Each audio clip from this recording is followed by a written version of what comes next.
So, welcome back, Jason. We're going to do a segment on how to screw up a signature. Oh, it can be done. Or as the case may be, not screw up a signature. That's what we want. Okay, so let's start with the ugly stuff first.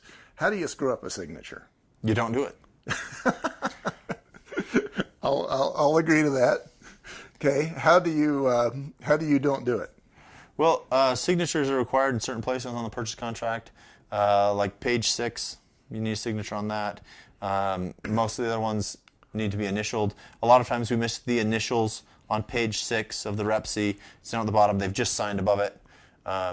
It's something that some underwriters are okay with, missing initials right under the signature. But just watch that the signatures go in the right place. You check acceptance, if it's an acceptance, or a counteroffer, it's an counteroffer. Okay, things like that makes sense to me. Again, I mentioned that I became a realtor not to be a realtor, but for other reasons. And I actually I became my own client. And yeah, I did screw that up. There was a page where I didn't get the signature on there, and it delayed things, and it made me look bad, and I probably deserved it because I should never try to be a realtor. I'm a home inspector. So that's how you screw that up. Yeah, addendums is where I see it a lot, where they'll sign, but they won't check buyer or seller and accept or counter or rejected. So sign, date, initial, check the boxes. Let's say that the Rep C gets submitted, and now we don't have one of those signatures or the initials. Do you have a good story for how much grief that's caused? The worst thing is when your buyers or sellers are out of the area.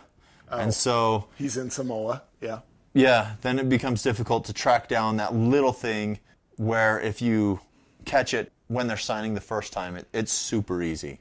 So is there any tips and tricks you would maybe do just to make sure that, to give the realtor a little bit more ammo? I guess it's just as simple as check every page to make sure we've got not a signature, but initials on the bottom. Mm-hmm. And then you mentioned that the last page has to have not only a signature, but initials at the bottom. as well. There's a spot for it. The thing to remember is this is a legally binding contract. Mm-hmm. This is dictating what's happening for the transfer of this hundreds of $1,000s assets, typically. And so while it may seem nitpicky that your borrower didn't check the acceptance box, but they checked the other boxes around it, that it should be clear that they're moving forward like that. They checked everything else. It doesn't say it. And so the underwriter is going to say, I see that they signed. I see that it appears like they're moving forward, but they didn't say it. Yeah, the intent is clear, but you didn't check the box. Ish. Yeah. Right? The intent is kind of clear. Yeah, I guess that's true. It's not clear until the box is checked, and then it's clear. Right. Yeah, you can see that the buyer or the seller saw it, but that's all you can really guarantee. Next up, we've got... addendums. Let's just move right into it. Okay, let's do it. So this is fun. I went to a closing once, and got there, and my buyer sat down, and we moved into it, and the title agent, escrow agent, starts moving through, and he gets to the purchase price, and about that time, my buyers get really quiet, and they start signing really fast. And I think this is interesting. And they sign all the pages, and closing's done, and they get up and they book. And then I leave. The sellers come in to sign, and they say, this is not what we're selling the home for. Your purchase price is $2,000 low. Oops.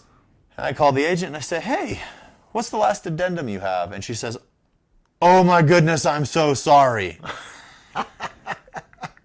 So, yeah, there was an issue. The purchase price changed. My buyers thought they were going to get a sweet deal, but both parties have to agree to sell the house at closing.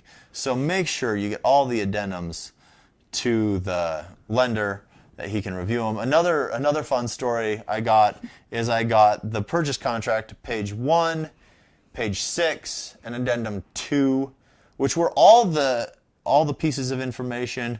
And maybe I had page 4, like where you fill stuff in, that the important stuff. I had all the important information, the agent told me. Anyway, that doesn't work either. So big thing, if your page says one of, make sure that we have all of the pages that it lists. So sometimes if you're doing an autofill form online, it'll be page 1 of 2, and page 2 of 2 is blank.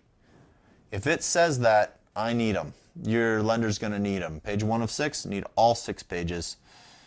Page 1 of 2, page 1 of 3, I've got to have them all. You can remove the page 1 of and have it just say page 1 if it's 1 page, if that's what it really is, or give your lender all the pages. So, yeah, I guess, and I'm intrigued by that story. So the buyers went ahead and signed all this that says we're buying this for $2,000 less. Yeah. But that doesn't legally bind the sellers. No, I've actually been to a closing where it was for sale by owner. They did it all by themselves. They were selling their house for $100,000. They thought that they were going to get $100,000. No one explained to them about how interest is paid in arrears. No one explained to them title fees. No one explained to them the closing out of their escrow account. They had no idea. So by the time they got to title and they got the settlement statement in front of them, they were thousands of dollars short on debts they had to pay. Because there were liens against the house. No, just because the payoff is higher than your principal amount. They had to pay part of a title policy, and there's other recording fees that are charged to the seller at closing. Yeah, so they were selling a $100,000 house thinking they were getting a check for $100,000, and it was probably, what, 80 something? Yeah, so it was less. I had to go in and explain to them. The title wasn't explaining to them. They didn't have an agent to explain it. The agent representing the buyers is not legally bound to do it. But the contract is a contract. They agreed to sell a house for a certain price by a certain time. And if that's not done, there are repercussions, and we'll hit those at the end.